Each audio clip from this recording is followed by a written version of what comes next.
Арыстан мен қоян ертегісі.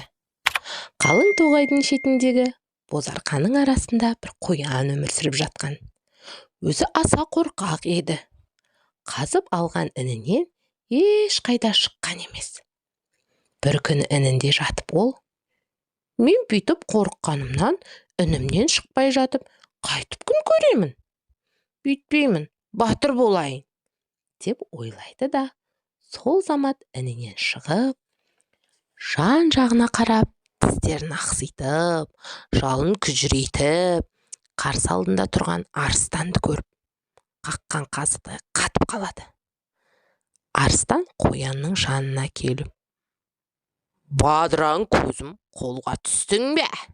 Енді сені жеймін", деп тістерін қышырлатады. Қоян есін жиып, қалай құтылудың шарасын ойлайды.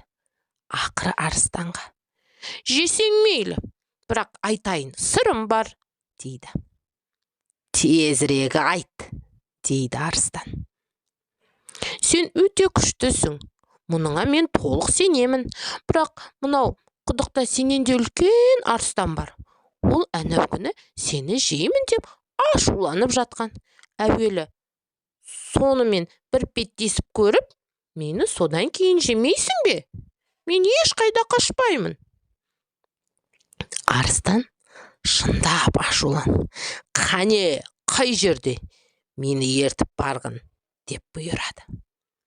Қоян арыстанды терең құдыққа ертіп келіп: "Міне осы құдықта, көрші өзің", дейді. Арыстан құдыққа қарап, өзінің сұлбасын көреді де: "Мен бұдан қалай қорықпақпын? Менімен күш сынаспақ па?